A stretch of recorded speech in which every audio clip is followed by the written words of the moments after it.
Goa to Maharashtra Karnataka ಗಡಿಯಲ್ಲಿ shock. 400 ಕೋಟಿ ಮಂಗಮಾಯ. ಕಂಟೈನರ್ ಹೈಜಾಕ್ ಮಾಡಿದ್ಯಾರು? ಸಿನಿಮಾ ಸ್ಟೈಲ್ನಲ್ಲಿ ದರೋಡೆ. 3 ರಾಜ್ಯಗಳ ಪೊಲೀಸರ ತನಿಖೆ. ನೋಡೋಣ 400 ಕೋಟಿ ರಾಬರಿ ಸುದ್ದಿಯಲ್ಲಿ.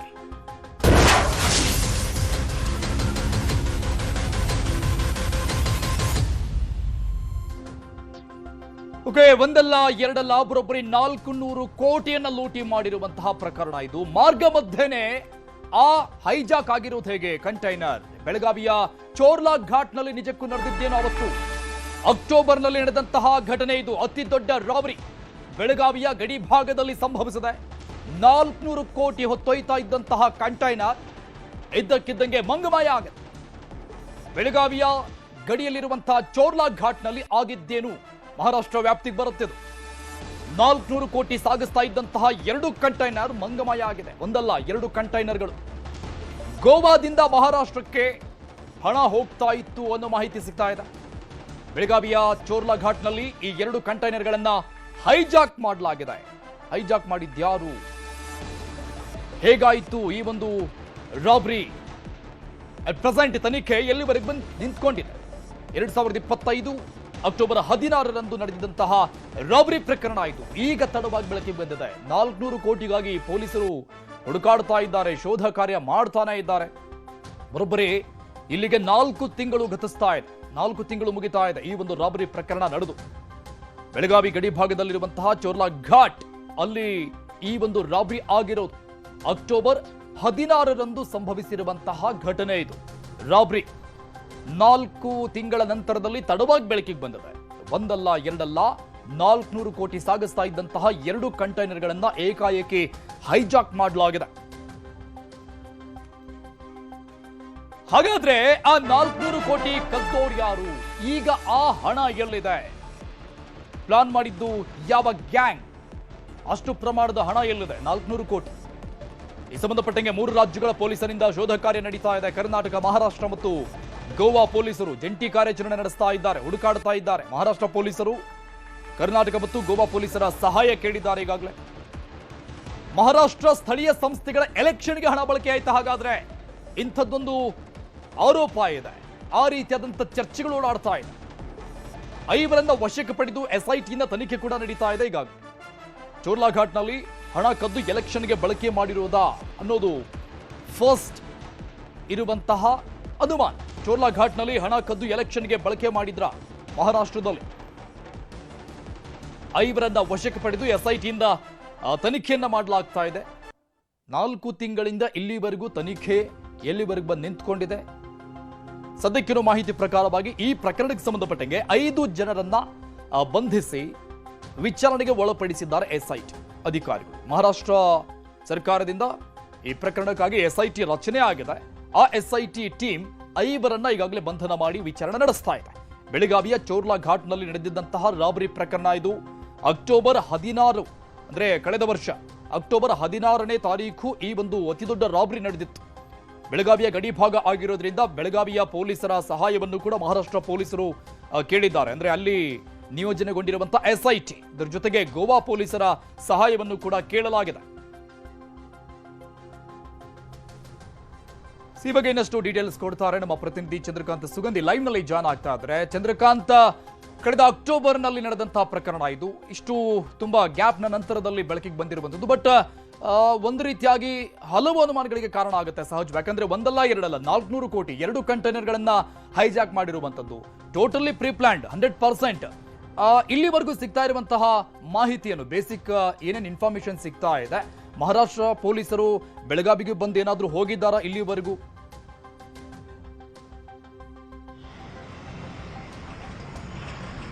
ಅರುಣ್ ಉಗಾರ, ಈ ಒಂದು ಪ್ರಕರಣ 3 ರಾಜ್ಯದ ಪೊಲೀಸರನ್ನ ಈಗ ನಿದ್ದೆಗೆಡಿಸಿದೆ ಅಂತ ಹೇಳ್ಬೋದು. ಮಹಾರಾಷ್ಟ್ರದಲ್ಲಿ ಅದು ದೊಡ್ಡ ಸಂಚಲನಕ್ಕೆ ಕಾರಣವಾಗಿದೆ. ಯಾಕಂದ್ರೆ ಮಹಾರಾಷ್ಟ್ರದಲ್ಲಿ ಇತ್ತೀಚೆಗೆ ಸ್ಥಳೀಯ ಸಂಸ್ಥೆ ಚುನಾವಣೆ ಆಗಿತ್ತು. ಆ ಚುನಾವಣೆಗೆ ಏನಾದರೂ ಈ ಹಣ ಬಳಕೆ ಆಯ್ತಾ ಅನ್ನೋದ್ರ ಬಗ್ಗೆ ಕೂಡ ಪ್ರಶ್ನೆಗಳು ಉದ್ಭವ ಆಗಿರ್ತಕ್ಕಂಥದ್ದು. ಮತ್ತು ಆ ಕಿಡ್ನಾಪ್ ಆದಂತ ಏನು ಅಪಹರಣಕ್ಕೆ ಒಳಗಾದಂತ ಕಂಟೈನರ್ಗಳು ಈಗ ಎಲ್ಲಿವೆ ಮತ್ತು ಹಣ ಎಲ್ಲೋಯ್ತು ಅನ್ನೋದ್ರ ಬಗ್ಗೆ ಕೂಡ ಸಾಕಷ್ಟು ಅನುಮಾನಗಳು ಇರ್ತಕ್ಕಂಥದ್ದು. ಏನು ಈ ಒಂದು ದರೋಡೆ ಪ್ರಕರಣ ಸಂಬಂಧಪಟ್ಟಂತೆ ಸಂದೀಪ್ ಪಾಟೀಲ್ ಎನ್ನುವರು ನಾಸಿಕ್ ಗ್ರಾಮೀಣ ಪೊಲೀಸ್ ಠಾಣೆಯಲ್ಲಿ ಒಂದು ದೂರನ್ನು ದಾಖಲಿಸಿದ್ದಾರೆ. ಆ ದೂರನ್ನು ಆಧರಿಸಿ ಈಗ ಮಹಾರಾಷ್ಟ್ರ ಸರ್ಕಾರ SIT ವಿಶೇಷ ತನಿಖಾ ತಂಡವನ್ನು ಕೂಡ ರಚನೆಯನ್ನ ಮಾಡಿದೆ. ಏನು ಕರ್ನಾಟಕದ ಪೊಲೀಸರಿಗೆ ಮಾಹಿತಿಯನ್ನು ಕೇಳಿದ್ದಾರೆ. ಹೀಗಾಗಿ ಕರ್ನಾಟಕದ PSI ಒಬ್ಬರು ಕೂಡ ನಾಸಿಕ್ಗೆ ಹೋಗಿ ಈಗ ವಾಪಸ್ ಬಂದಿರತಕ್ಕಂಥದ್ದು. ಈಗ ತನಿಖೆ ಮತ್ತಷ್ಟು ಚುರುಕು ಪಡೆದುಕೊಂಡಿದೆ. ಏನು ಸಂದೀಪ್ ಪಾಟೀಲ್ ಏನೋರ ಮೇಲೆ ನೀನೇ ಹಣ ಕದ್ದಿದ್ಯಾ ಅಂತ ಹೇಳಿ ಉದ್ಯಮಿಯೊಬ್ಬರು ಆತನನ್ನ ಕಿಡ್ನಾಪ್ ಮಾಡಿ ಆತನನ್ನ ಹಲ್ಲೆ ಮಾಡಿದ್ರು ಮತ್ತು ಆತನಿಗೆ ಜೀವ ಬೆದರಿಕೆ ಇತ್ತು ಅಂತಕ್ಕಂಥ ಆರೋಪಗಳಿರ್ತಕ್ಕಂಥದ್ದು. ಹೀಗಾಗಿ ಸಂದೀಪ್ ಪಾಟೀಲ್ ಈಗ ಒಂದು 10 ನಿಮಿಷದ ಒಂದು ವಿಡಿಯೋವನ್ನ ಮಾಡಿ ಹರಿಬಿಟ್ಟಿದ್ದಾರೆ. ಇದು ಏನು ಮಹಾರಾಷ್ಟ್ರದಲ್ಲಿ ದೊಡ್ಡ ಸಂಚಲನಕ್ಕೆ ಕಾರಣವಾಗಿರ್ತಕ್ಕಂಥದ್ದು. ಈ 400 ಕೋಟಿ ರೂಪಾಯಿ ಹಣ ಏನಿದೆ ಇದು ಮಹಾರಾಷ್ಟ್ರ, ಗೋವಾ ಮೂಲಕ, ಕರ್ನಾಟಕದ ಮೂಲಕ ಆಂಧ್ರ ಪ್ರದೇಶಕ್ಕೆ ಹೋಗ್ತಿತ್ತು ಅಂತಕ್ಕಂಥ ಪ್ರಾಥಮಿಕ ಮಾಹಿತಿ ಇದೆ. ಆದರೆ ಇಷ್ಟೊಂದು ದೊಡ್ಡ ಮೊತ್ತ 2 ಕಂಟೈನರ್ನಲ್ಲಿ ಕೊಂಡೊಯ್ಯುವಂತಹ ಸಂದರ್ಭದಲ್ಲಿ ಯಾರಿಗೂ ಗೊತ್ತಾಗದಂತಹ ಒಂದು ಮಾರ್ಗವನ್ನು ಅವರು ಬಳಸಿದ್ರು ಅಂತಕ್ಕಂಥದ್ದು ಈಗ ಬೆಳಕಿಗೆ ಬಂದಿದೆ. ಏನು ಚೋರ್ಲಾ ಮಾರ್ಗ ಏನಿದೆ ಇದು ಕರ್ನಾಟಕ ಮತ್ತು ಗೋವಾ ನಡುವಿನ ಸಂಪರ್ಕದ ಕೊಂಡಿ ಅಂತೇಳಿ ಹೇಳಾಗ್ತಕ್ಕಂಥದ್ದು. ಈ ಒಂದು ಮಾರ್ಗದ ಮೂಲಕ ಅಂದ್ರೆ ಮಹಾರಾಷ್ಟ್ರದಿಂದ ಗೋವಾಕ್ಕೆ ಬಂದು ಗೋವಾದಿಂದ ಕರ್ನಾಟಕದ ಮೂಲಕ ಆಂಧ್ರಕ್ಕೆ ಈ ಒಂದು ಹಣ ಹೋಗ್ತಿತ್ತು ಅನ್ನೋದ್ರ ಬಗ್ಗೆ ಸದ್ಯ ಮಾಹಿತಿಗಳಿದೆ. ಈ ಬಗ್ಗೆ SIT ತನಿಖೆ ಈಗ ಆರಂಭ ಮಾಡಿರ್ತಕ್ಕಂಥದ್ದು. ಯಾರೆಲ್ಲ ಈ ಪ್ರಕರಣದಲ್ಲಿ ಅರೆಸ್ಟ್ ಆಗ್ತಾರೆ ಅಂತಕ್ಕಂಥದ್ದು ಸಾಕಷ್ಟು ಕುತೂಹಲಕ್ಕೆ ಕಾರಣವಾಗಿದೆ. ಯಾಕಂದ್ರೆ ಮಹಾರಾಷ್ಟ್ರದ ರಾಜಕಾರಣಿಗಳು ಇದರಲ್ಲಿ ಪಾಲ್ಗೊಂಡಿದ್ದಾರೆ ಅಂತಕ್ಕಂಥ ಮಾಹಿತಿ ಇದೆ. ಈ ಅಮೌಂಟ್ ಅನ್ನ ಏನು ಕಂಟೈನರ್ನ ಏನು ಕಿಡ್ನಾಪ್ ಮಾಡಿ ಕಂಟೈನರ್ನ ಹೊತ್ತೊಯ್ದು ಮತ್ತೆ ಹಣಕ್ಕಾಗಿ ಬೇಡಿಕೆ ಇಟ್ರ ಅಂತಕ್ಕಂಥ ಅನುಮಾನಗಳು ವ್ಯಕ್ತವಾಗಿರ್ತಕ್ಕಂಥದ್ದು. ಈ ಒಂದು ಸಂದೀಪ್ ಪಾಟೀಲ್ ಹೇಳೋ ಪ್ರಕಾರ ಇದು ಕೇವಲ 400 ಕೋಟಿ ಅಲ್ಲ, 1,000ಕ್ಕೂ ಹೆಚ್ಚು ಕೋಟಿ ಹಣ ಈ 2 ಕಂಟೈನರ್ ಇತ್ತು ಅಂತಕ್ಕಂಥದ್ದು ಅವರ ಆರೋಪವಾಗಿರ್ತಕ್ಕಂಥದ್ದು. ಹೀಗಾಗಿ ಮಹಾರಾಷ್ಟ್ರದಲ್ಲಿ ಒಂದು ದೊಡ್ಡ ಸಂಚಲನಕ್ಕೆ ಕಾರಣವಾಗಿದೆ. ಸಂದೀಪ್ ಪಾಟೀಲ್ ಮೇಲೆ ಯಾರು ಹಲ್ಲೆ ಮಾಡಿದ್ರು ಅವರೇ ಈ ಹಣದ ಮೂಲ ಮಾಲಕರ ಅನ್ನೋದ್ರ ಬಗ್ಗೆಯೂ ಕೂಡ ಚರ್ಚೆ ನಡೀತಾ ಇದೆ. ಮತ್ತೊಂದು ಕಡೆ ಈ ಒಂದು ಹಣ ಏನಿದೆ ಇದು ಅಮಾನ್ಯವಾದ ನೋಟ್ಗಳಿತ್ತ ಇದರಲ್ಲಿ ಅನ್ನೋದ್ರ ಬಗ್ಗೆಯೂ ಕೂಡ ಅನುಮಾನಗಳಿರ್ತಕ್ಕಂಥದ್ದು. ಹೀಗಾಗಿ ಮಹಾರಾಷ್ಟ್ರ ಪೊಲೀಸರು ಈಗ SIT ತಂಡವನ್ನು ರಚನೆ ಮಾಡಿ ಪ್ರಕರಣದ ಬೆನ್ನು ಬಿದ್ದಿದ್ದಾರೆ. ಈಗಾಗಲೇ 5 ಜನ ಆರೋಪಿಗಳನ್ನ ನಾಸಿಕ್ ಗ್ರಾಮೀಣ ಪೊಲೀಸರು ಅರೆಸ್ಟ್ ಅನ್ನ ಮಾಡಿದ್ದಾರೆ. ಬಂಧಿತರನ್ನ ತೀವ್ರ ವಿಚಾರಣೆ ಮಹಾರಾಷ್ಟ್ರದಲ್ಲಿ ನಡೀತಾ ಇದ್ರು. ಇನ್ನಿಬ್ಬರಿಗಾಗಿ ಶೋಧ ಕಾರ್ಯವನ್ನು ಕೂಡ ಮಹಾರಾಷ್ಟ್ರ ಪೊಲೀಸರು ಸದ್ಯ ಮಾಡ್ತಾ ಇದ್ದಾರೆ. ಅರುಣುಗಾರ್. ಓಕೆ ಚಂದ್ರಕಾಂತ್, ಈ ಒಂದು ಪ್ರಕರಣದ ಹಿಂದೆ ಒಬ್ರು ಅಥವಾ ಇಬ್ರು ಮಾಡುವಂತದ್ದು ರಾಬರಿ ಅಂತೂ ಅಲ್ವೇ ಅಲ್ಲ. ಇದು ಯಾವುದೋ ಒಂದು ಮನೆ ಕಳ್ಳತನ ಅನ್ನುವಂಥ ರೀತಿಯಲ್ಲಿ ಒಂದು ದೊಡ್ಡ ಗ್ಯಾಂಗೇ ಇದೆ. ಆಮೇಲೆ ಇವರು ತುಂಬಾ ಪ್ರೊಫೆಷನಲ್ ಅಂತ ಕಾಣಿಸುತ್ತೆ. ಯಾಕಂದ್ರೆ ರಾಬರಿ ಮಾಡೋಕೆ ಆ ಘಾಟನ್ನ ಸೆಲೆಕ್ಷನ್ ಮಾಡ್ಕೊಂಡಿರುವಂತಹ ಹಿನ್ನೆಲೆಯಲ್ಲಿ ಆಮೇಲೆ ಈಗ ಬಂಧನ ಮಾಡಿರುವಂತಹ 5 ಜನರನ್ನ ಅರೆಸ್ಟ್ ಮಾಡೋದಕ್ಕೆ ಕಾರಣ ಏನು, ಅವರಿಂದ ಏನಾದರೂ ಮಾಹಿತಿ ಸಿಕ್ಕಿದೆಯಾ ಇಲ್ಲಿವರೆಗೂ? ಆಮೇಲೆ ಈ ಕಂಟೈನರ್ಗಳು ಯಾರಿಗೆ ಸೇರಿದ್ದವಂತೆ?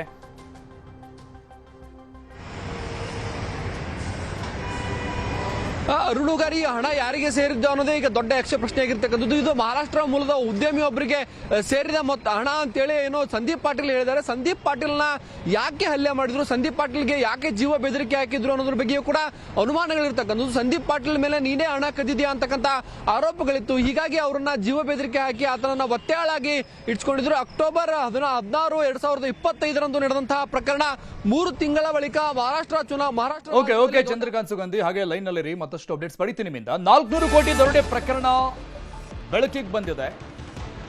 ಈ ಪ್ರಕರಣ ಬೆಳಕಿಗೆ ಬಂದಿದ್ದೇ ರೋಚಕ. ಸಂದೀಪ್ ಪಾಟೀಲ್ನಿಂದ ಈ ಸಂಬಂಧಪಟ್ಟಂಗೆ ದೂರನ್ನ ಕೊಡಲಾಗಿದೆ. ಉದ್ಯಮಿ ಸಂದೀಪ್ ಪಾಟೀಲ್ ಹಣನ ಇದು ಹಾಗಾದ್ರೆ ಅವರಿಗೆ ಸೇರಿದ್ದ? ಸಂದೀಪ್ ಕಿಡ್ನಾಪ್ ಮಾಡಿ ಚಿತ್ರಹಿಂಸೆಯನ್ನ ಕೊಟ್ರ? 400 ಕೋಟಿ ದರೋಡೆ ಪ್ರಕರಣಕ್ಕೆ ಸಂಬಂಧಪಟ್ಟಂಗೆ ಮೇಜರ್ ಟ್ವಿಸ್ಟ್ ಸಿಗ್ತಾ ಇದೆ. ಪ್ರಕರಣ ಬೆಳಕಿಗೆ ಬಂದಿರುವುದು 4 ತಿಂಗಳ ನಂತರದಲ್ಲಿ. ಇದು ರೋಚಕ. ಉದ್ಯಮಿ ಆಗಿರುವಂತಹ ಸಂದೀಪ್ ಪಾಟೀಲ್ ಅವರಿಗೆ ಸೇರಿದ್ದಂತಹ ಹಣನ ಇದು 400 ಕೋಟಿ. ಸಂದೀಪ್ ಅವರನ್ನ ಕಿಡ್ನಾಪ್ ಮಾಡಿ ಚಿತ್ರಹಿಂಸೆಯನ್ನು ಕೊಟ್ಟಿದ್ರ? ಹಾಗಾದ್ರೆ ಚಿತ್ರಹಿಂಸೆಯನ್ನು ಕೊಟ್ಟಿರೋರು ಯಾರು, ಅವರಿಗೆ ಬೆದರಿಕೆ ಹಾಕಿದ್ಯಾರು? 4 ತಿಂಗಳ ನಂತರದಲ್ಲಿ ಸಂದೀಪ್ ಈಗ ದೂರನ್ನು ದಾಖಲು ಮಾಡಿದ್ ಯಾಕೆ? ಈ 400 ಕೋಟಿ ಹಣ ಏನಿದೆ 2 ಕಂಟೈನರ್ಗಳಲ್ಲಿ ಬರ್ತಾ ಇದ್ದಂತಹ ಹಣ ಅದು ಸಂದೀಪ್ ಪಾಟೀಲ್ ಅವರಿಗೆ ಸೇರಿದ್ದ. ಉದ್ಯಮಿ ಅವರನ್ನ ಕಿಡ್ನಾಪ್ ಮಾಡಿ ಚಿತ್ರಹಿಂಸೆಯನ್ನ ಕೊಡಲಾಗಿತ್ತ. ಬರೋಬ್ಬರಿ 4 ತಿಂಗಳ ನಂತರದಲ್ಲಿ ಅವರು ದೂರನ್ನ ಕೊಟ್ಟಿರೋದು ಯಾಕೆ? ಒತ್ತೆಯಾಳಾಗಿಟ್ಕೊಂಡು ಜೀವ ಬೆದರಿಕೆಯನ್ನ ಹಾಕಿದ್ದಾರೆ ಅಂತ ಸಂದೀಪ್ ಪಾಟೀಲ್ ಈ ಬಗ್ಗೆ ಹೇಳಿಕೆಯನ್ನ ಕೊಟ್ಟಿದ್ದಾರೆ. ಇದರ ಬಗ್ಗೆ ಕೂಡ ಅನುಮಾನ ಮೂಡ್ತಾ ಇದೆ. ದರೋಡೆ ಸಂಬಂಧಪಟ್ಟಂಗೆ ಸಂದೀಪ್ ಪಾಟೀಲ್ ಅವರ ವಿಚಾರಣೆ ಕೂಡ ಆಗ್ತಾ ಇದೆ. ಹಾಗಾದ್ರೆ ಇವರಿಗೆ ಚಿತ್ರಹಿಂಸೆ ಕೊಟ್ಟಿದ್ಯಾರು, ಒತ್ತೆಯಾಳಾಗಿ ಇಟ್ಕೊಂಡಿದ್ಯಾರು, ಜೀವ ಬೆದರಿಕೆಯನ್ನು ಹಾಕಿದ್ಯಾರು? 4 ತಿಂಗಳ ನಂತರದಲ್ಲಿ ಇವರಿಗೆ ಮತ್ತೆ ಮನವರಿಕೆಯಾಗಿ ಕಂಪ್ಲೇಂಟ್ ಕೊಡೋದಕ್ಕೆ ಈಗ ಮುಂದಾಗಿರುವಂತದ್ದು ಯಾಕೆ ಅನ್ನುವ ಇತ್ಯಾದಿ ಪ್ರಶ್ನೆಗಳು ಸಹಜವಾಗಿ ಮೂಡ್ತಾ ಇದೆ. ಯಾಕಂದ್ರೆ ಒಂದಲ್ಲ ಎರಡಲ್ಲ ಬರೋಬ್ಬರಿ ಹೈಜಾಕ್ ಆಗಿರುವಂತದ್ದು 400 ಕೋಟಿ ರೂಪಾಯಿ. ಈ ಸಂದೀಪ್ ಪಾಟೀಲ್ ಉದ್ಯಮಿ ಏನಿದ್ದಾರೆ ಇವರಿಗೆ ಸಂಬಂಧಿಸಿದ್ದ ಈ ಹಣ ಕೇವಲ 400 ಕೋಟಿ ಅಲ್ಲ, 2,000 ಕೋಟಿ ಇತ್ತು ಅನ್ನುವಂತಹ ಒಂದಿಷ್ಟು ಚರ್ಚೆಗಳು ಕೂಡ ಇದೆ. ಈ ಸಂಬಂಧಪಟ್ಟಂಗೆ ಆ संदीप पाटील ದೂರುದಾರ ಏನ್ ಹೇಳಿದ್ರು ಅನ್ನೋದನ್ನ ನೋಡೋಣ. आज एका मोठ्या रॉबरीचा खुलासा करतोय. कर्नाटकमध्ये चोरला घाटामध्ये 400 करोडची झालेली एक मोठी रॉबरी 16 ऑक्टोबर ಇದು ವಿಡಿಯೋ ಅವರು ಮಾಡಿ ಹರಿಬಿಟ್ಟಿರುವಂತದ್ದು ನೋಡ್ತಾ ಇದ್ದೀವಿ. ಇದು ಮಹಾರಾಷ್ಟ್ರದಲ್ಲಿ ಈಗ ಅಲ್ಲೋಲ ಕಲ್ಲೋಲ ಸೃಷ್ಟಿ ಮಾಡ್ತಾ ಇದೆ, ರಾಜಕೀಯ ವಾಗ್ಯುದ್ಧಕ್ಕೆ ಕಾರಣ ಆಗ್ತಾ ಇದೆ, ಹಲ್ಚಲ್ ಸೃಷ್ಟಿ ಮಾಡ್ತಾ ಇದೆ ಈ ಒಂದು ವಿಡಿಯೋ. ಯಾಕಂದ್ರೆ ಇತ್ತೀಚೆಗೆ ಅಲ್ಲಿ ಸ್ಥಳೀಯ ಸಂಸ್ಥೆಯ ಚುನಾವಣೆಗಳು ನಡೆದಿರುವಂತದ್ದು ಮಹಾರಾಷ್ಟ್ರದಲ್ಲಿ, ಅದಕ್ಕೇನಾದ್ರೂ ಬಳಕೆ ಆಯ್ತಾ ಅನ್ನುವಂಥದ್ದು.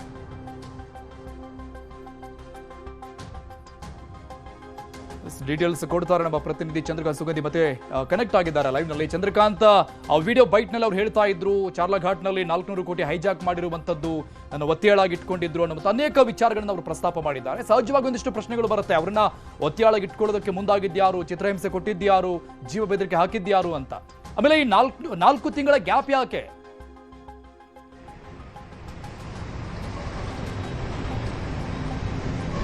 ಅರುಣುಗಾರ್, ಇದೇ ಈಗ ಯಕ್ಷ ಪ್ರಶ್ನೆ ಆಗಿರ್ತಕ್ಕಂಥದ್ದು. ಇಷ್ಟೊಂದು ದೊಡ್ಡ ಮಟ್ಟದ ರಾಬರಿ ಆದರೂ ಕೂಡ 4 ತಿಂಗಳ ಕಾಲ ಯಾಕೆ ಸುಮ್ಮನಿದ್ರು ಅಂತಕ್ಕಂಥದ್ದು ಕೂಡ ಪ್ರಶ್ನೆ ಆಗಿದೆ. ಜೊತೆಗೆ ಏನಂದ್ರೆ ಈ ಒಂದು ಕಂಟೈನರ್ಗಳು ಮಾಯವಾದ ಸಂದರ್ಭದಲ್ಲಿ, ಕಂಟೈನರ್ಗಳು ಮಿಸ್ ಆದ ಸಂದರ್ಭದಲ್ಲಿ ಯಾವುದೇ ಪೊಲೀಸ್ ಠಾಣೆಗೂ ಮತ್ತು ಯಾವುದೇ ಅಧಿಕಾರಿಗಳಿಗೂ ದೂರು ಕೊಟ್ಟಿರಲ್ಲ.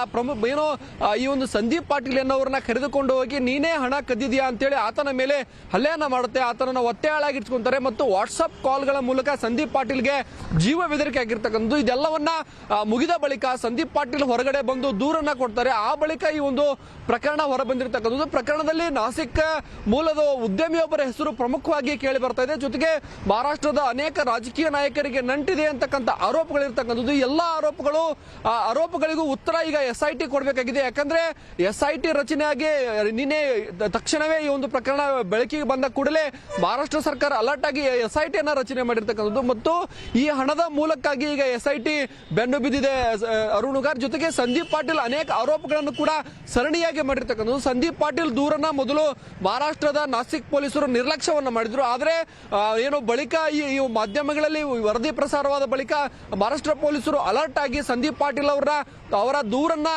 ಸ್ವೀಕಾರ ಮಾಡಿ 5 ಜನರನ್ನ ವಶಕ್ಕೆ ಪಡೆದಿದ್ದಾರೆ. 5 ಜನರ ವಿಚಾರಣೆಯು ಕೂಡ ಸದ್ಯ ನಡೀತಿರ್ತಕ್ಕಂಥದ್ದು. ಚೋರ್ಲಾ ಘಾಟ್ ಏನಿದೆ, ಚೋರ್ಲಾ ಘಾಟ್ ನಲ್ಲೇ ಈ ಒಂದು ಕೃತ್ಯ ಆಗಿದೆ ಅಂತಕ್ಕಂಥದ್ದು. ಚೋರ್ಲಾ ಘಾಟ್ ಕರ್ನಾಟಕ ಮಹಾರಾಷ್ಟ್ರ ಮತ್ತು ಗೋವಾದ ಗಡಿ ಭಾಗದಲ್ಲಿದೆ. ಚೋರ್ಲಾ ಘಾಟ್ ನಿಂದ ಈ ಒಂದು ಹಣ ಕರ್ನಾಟಕಕ್ಕೆ ಬರ್ತಾ ಇತ್ತಾ ಅಥವಾ ಗೋವಾ ಮೂಲಕ ಮತ್ತೆ ಮಹಾರಾಷ್ಟ್ರಕ್ಕೆ ಹೋಗ್ತಾ ಇತ್ತಾ ಅಂತಕ್ಕಂಥ ಅನುಮಾನಗಳಿದೆ. ಯಾಕಂದ್ರೆ ಗೋವಾ ಮೂಲಕ ಕರ್ನಾಟಕಕ್ಕೆ ಬಂದು ಕರ್ನಾಟಕದ ಗಡಿಯ ಮೂಲಕ ಮಹಾರಾಷ್ಟ್ರಕ್ಕೆ ಹೋಗುವಂತ ರಸ್ತೆ ಇರ್ತಕ್ಕಂಥದ್ದು. ಈ ಒಂದು ದುರ್ಗಮ ರಸ್ತೆಯನ್ನ ಬಳಸಿಕೊಂಡು ಈ ಒಂದು ದೊಡ್ಡ ಮಟ್ಟದ ರಾಬರಿ ಮಾಡಿರ್ತಕ್ಕಂಥದ್ದು. ಅಲ್ಲಿ ಯಾವುದೇ ರೀತಿ ಚೆಕ್ ಪೋಸ್ಟ್ಗಳಿಲ್ಲ ಮತ್ತು CCTV ಇಲ್ಲ.